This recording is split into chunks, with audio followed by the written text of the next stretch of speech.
So guys, magandang araw sa inyong lahat. Kagabi nga pala, galing tayo sa kasal, isa sa pinaka-engranding kasal dito sa Palawan. Yung ikinasal is yung aming dating force commander na si Sir Darius Redondo. So sa inyong dalawa na mag-asawa, Ma'am Ai at saka Sir Red, congratulations sa inyo at best wishes. So ngayong araw pupunta pala tayo sa sa PPO, sa provincial office namin diyan sa may Puerto Princesa para sunduin yung ating bagong assign dito na mga bagong graduate na PNP. So dito sila i-assign sa amin, susundin natin sila.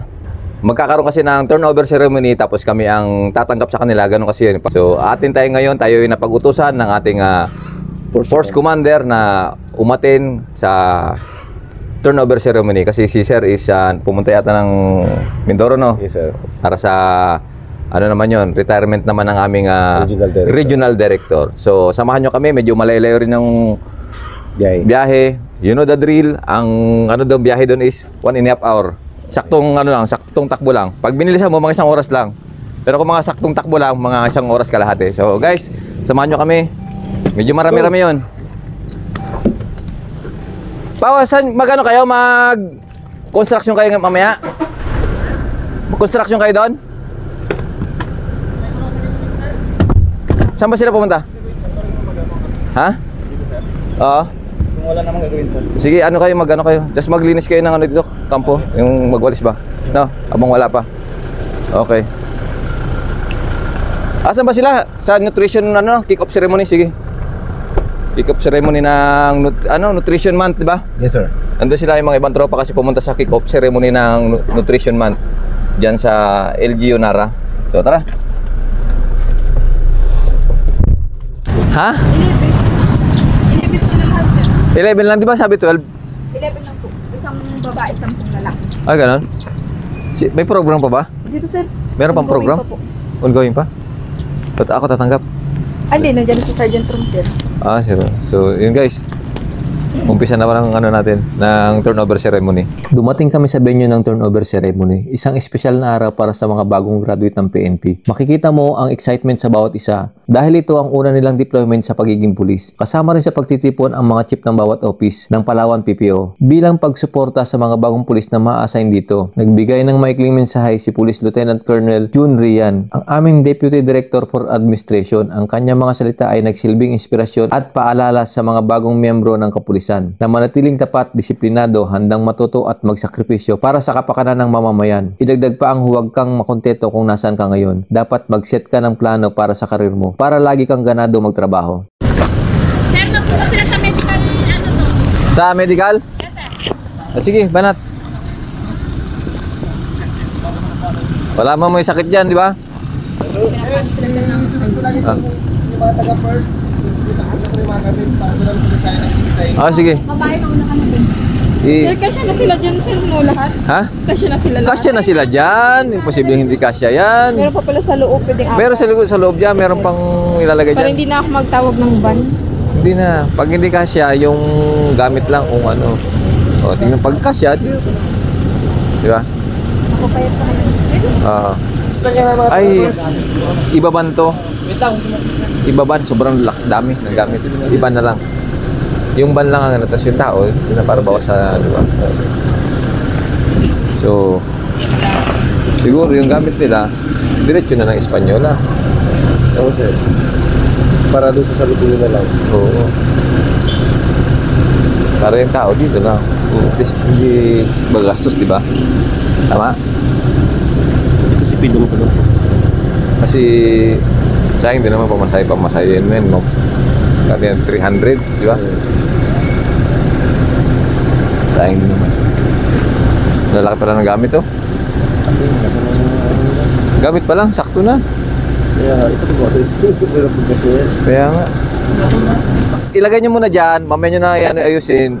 Basta maipasok lahat muna. Sige lang, mamaya nyo na kasi doon na tayo mag-ayos sa loob. Para doon na namin kayo hintayin pagka magpa-medical kayo.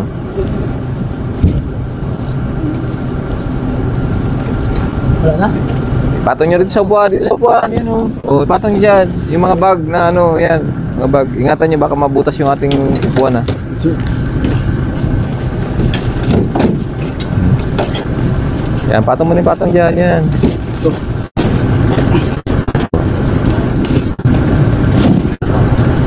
Ayan. Asan yung mga baril nyo?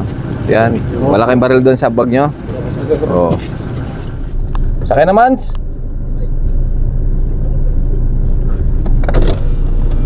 Pupunta sila ng ano? Ng medical.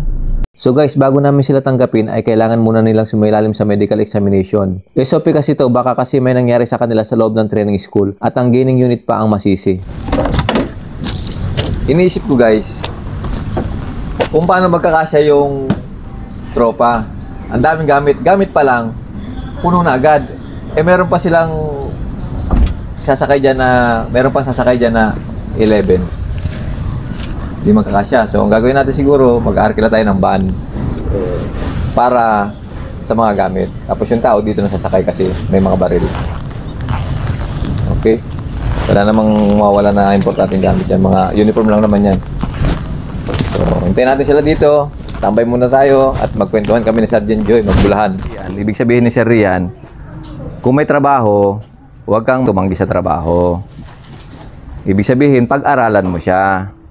Tapos, huwag kang makontento kung nasaan ka man ngayon, dapat meron kang ini-aim. Halimbawa, ngayong taon na to, ganito ka lang muna. Sa susunod taon, magse-seminar ako ng ganito, kailangan ko matuto ng ganito. No, ganun yung ibig niya sabihin. Huwag kang makontento kung ano kang ngayon. Diba sinasabi niya kanina, narinig niyo naman, diba? Ano sabi niya? Civilian pa lang siya, meron na siyang eligibility. Tama ba? Oh, diba? Ibig sabihin, nag-prepare siya for his future. Di ba? Preparation ang tawag doon. Tapos, meron kang inaano mo yung sarili mo na ito dapat ang makuha ko sa susunod na taon, ganito. May ano ka, may listahan ka ng mga gusto mong marating sa buhay. Nakuha nyo? Sir. Ngayon, yung kung ano yung apoy na nasa puso nyo ngayon, dapat panatilihin yung apoy na yan, yung sa serbisyo nyo, ganyan pa rin dapat hanggang tumagal ka sa serbisyo. Kasi yung apoy na yan, habang tumatagal yan, ano yan na, lumilit ba? Lumilit yan hanggang sa magsasawa kayo niyan, magsasawa. So, dapat laging, ano yan, laging kumbaga, full charge lagi yung apoy niyan, dapat. No, ganon. Para hindi ka magsawa, at saka, hindi ka tamarin. Paano ka tatamarin? Anong isang paraan para tamarin ka? Sagot. Isang paraan para tamarin ka? Problema sa pera, sir. Yan ang pinaka-importante. Ibig sabihin, kapag wala ka ng sinasahod, doon ka na mag-uumpisang tamaring magtrabaho. Kasi, nagtatrabaho ko, ang konti na lang ng sahod ko. So, paano maiwasan? Huwag maging magastos. Gumastos ng naaayon sa inyong sahod at pangangailangan ba. Kung ilan sahod mo, huwag ka lalampas doon sa ano mo, sa ginagastos mo doon, di ba? Sir. So, ganun yun. Tapos, huwag mahihiyang Magtanong, sir. magtanong. Kung hindi alam, Magtanong, sir. at kung alam na, anong gagawin? Bahagi, sir. Pagbutihin nyo. Kung hindi ka marunong mag-computer, anong gagawin mo? Pag-aralan, sir. Tapos, ha? Pagbutihin siya. Bumili ka ng sarili mong computer. Kasi maraming gumagamit ng computer. So, ang gagawin mo, kung gusto mong matuto, bibili ka ng... Sarili mo, sir. Siguro naman, meron kayong computer sa edad yun may computer na kayong ganyan. Meron na kayong laptop, sarili. Oh.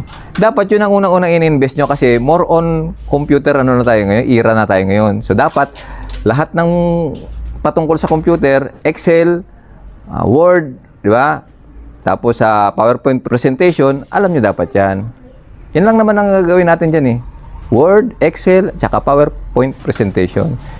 Yung iba dyan, madali lang matutunan. Ako, ano yung ibig sabihin? Kung gusto mo talaga matuto, mag-invest ka. Huwag yung puro, pag may bagong iPhone, bago ulit na iPhone. Ha? Bagong cellphone, bago na naman. Okay? Sir. Sinong hindi taga rito sa Palawan? Why ka napunta rito? Nasa order po, sir. Hindi ka nagharap ng pamato? You know, sir. Very good. Ang ibig sabihin nun, ano na, hinahayaan mo lang yung kapalaran ang magturo sa'yo kung saan ka dadaan. Kasi kapag yung kapalaran mo, ininterrupt mo yan, kumbaga malilis ka ng landas. Hindi ka makakarating sa patutunguhan mo. No, kasi ininterrupt mo siya eh. Nung na-assign ako, never akong nagpalipat na gusto ko mapunta sa ganito. Na-assign ako ganito. Sir, lipat mo naman ako dito. Wala. Never ako. Ganun lang yun. No? Saan ako galing? Na unit. Oh. Yan, sa SAP. Alam niyo naman yung SAP, di ba? Yes, sir. Oh. Very discipline, yun naman, discipline. Dapat ano tayo sa ating mga senior natin, dapat mag-aaral tayo sa mga senior natin, di ba? Sir, sir.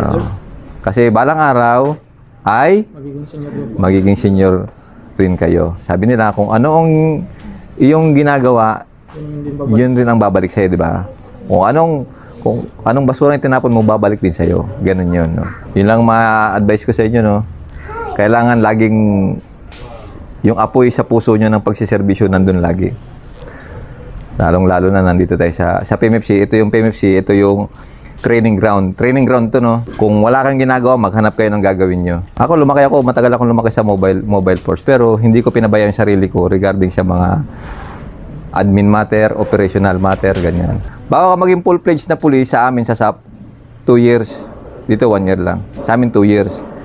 Isang taon sa FTP. Di ba? FTP tsaka PSBRC, di ba? Isang taon, di ba?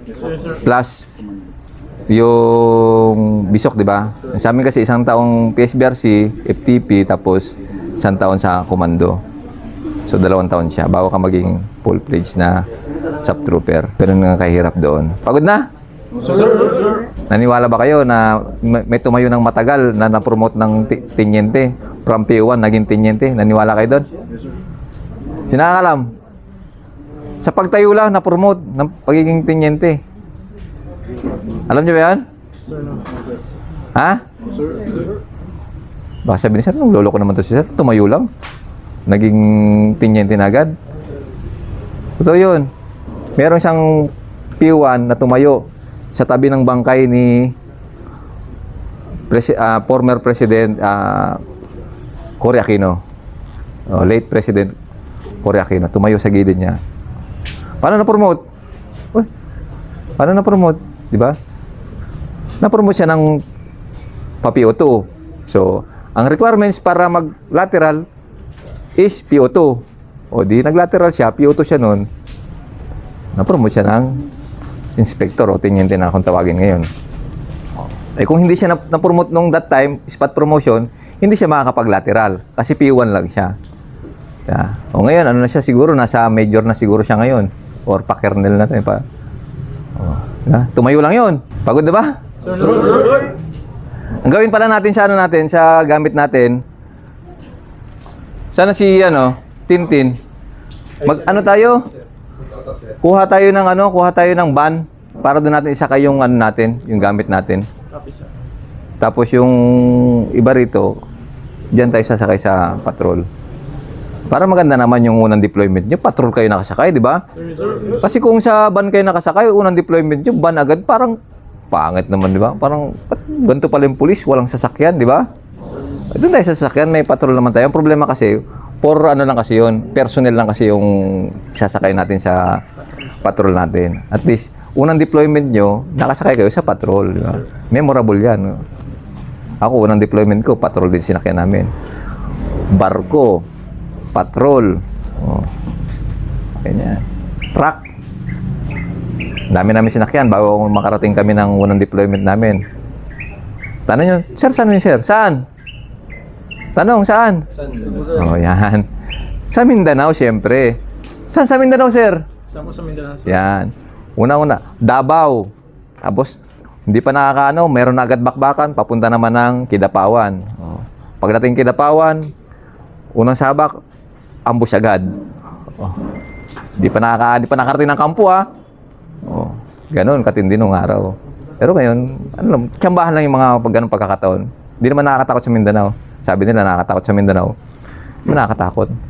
Basta lagi ka nagpe-pray kay God, hindi matakot. Ang kamatayan ay nandyan lang yan.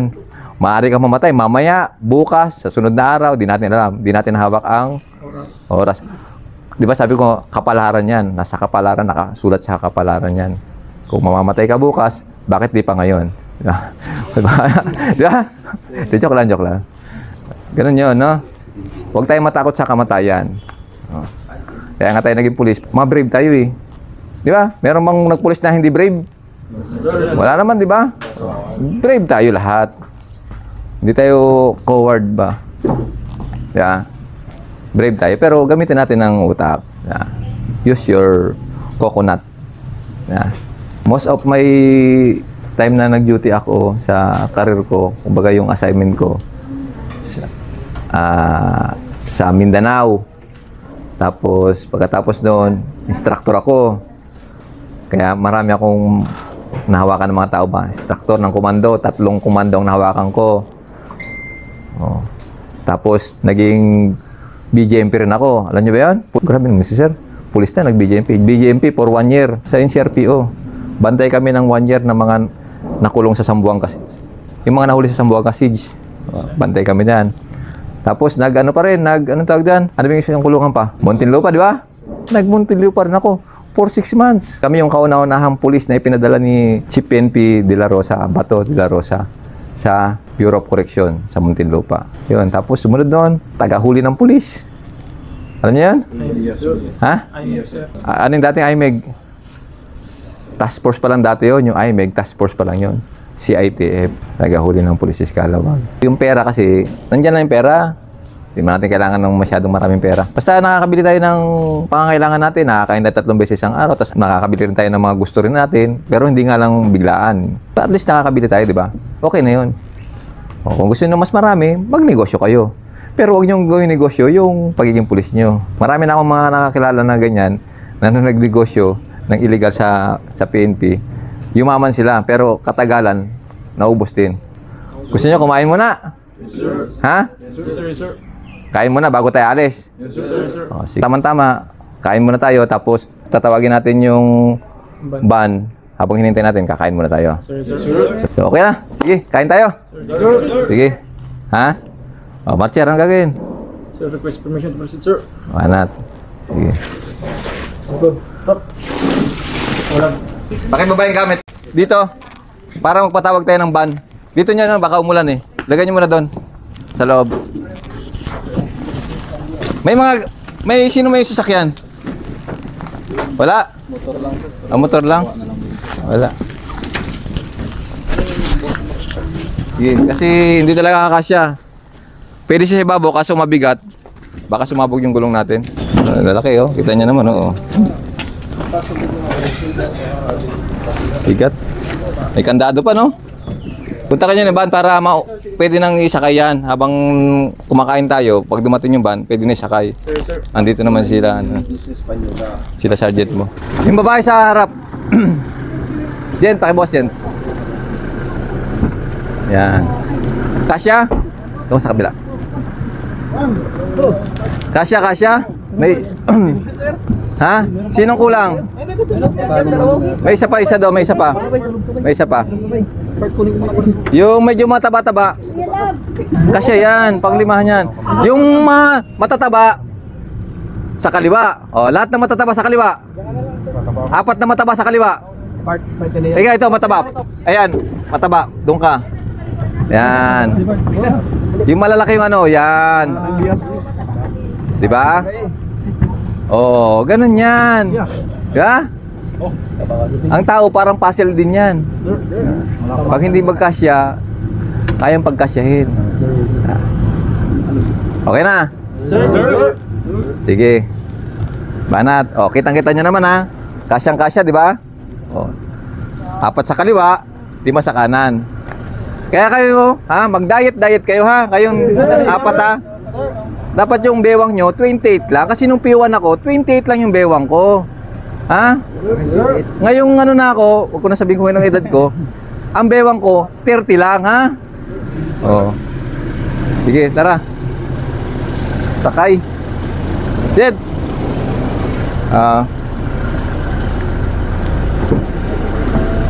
Tara, let's go. So yun guys, papasok na naman tayo ng 2nd platoon. Dito na tayo sa kampo namin. Masaya rito. So, ayun na si First, oh. May ginagawa ko na kayo ng barracks, oh. Nakikita niyo yan? Sir. Yan, gumagawa ko ng barracks, oh. Kita may mga katawan namin dito. Yung mga katawan namin dito. Ha?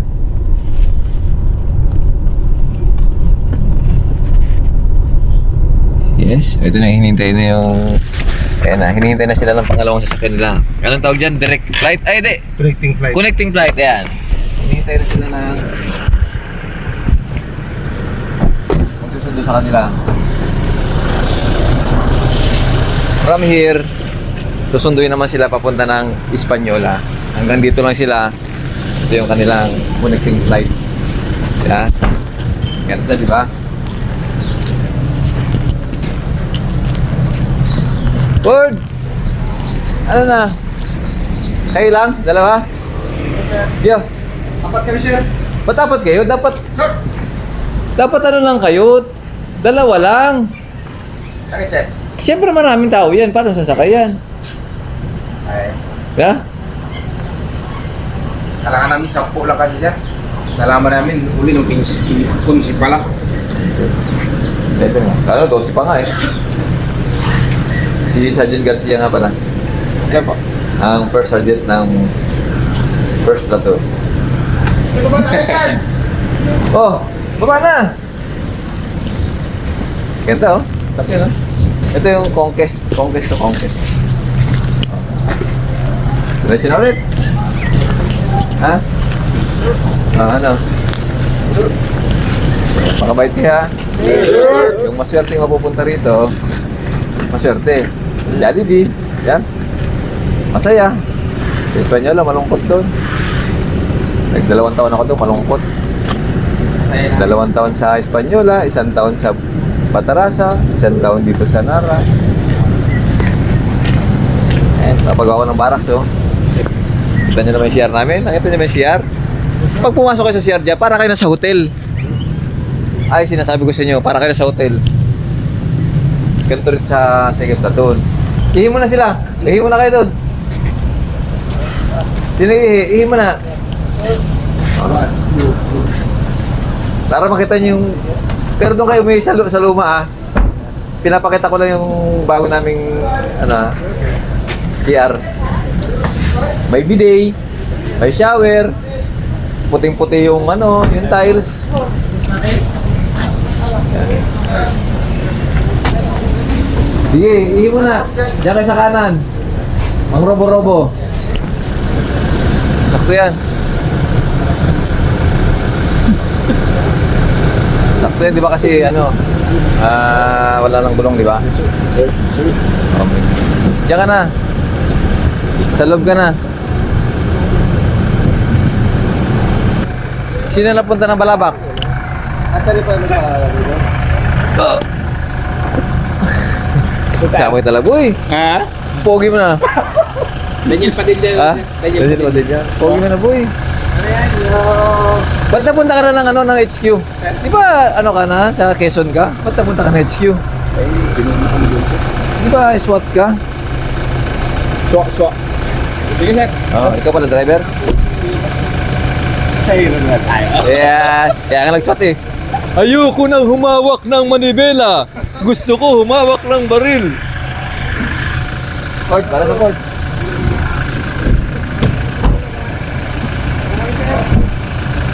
Ay, susulat kayo ha. Ingat. Kung nga patapusin do ang video nga dya, matamang salamat kanindong tanan. Bilang suporta ka naman, patigayon ka mag-subscribe sa mong YouTube channel. Jason Tesorero. Pati gayong pinduton ang notification bell para lagi kamo updated sa among mga bagong upload. Matamang salamat. Update!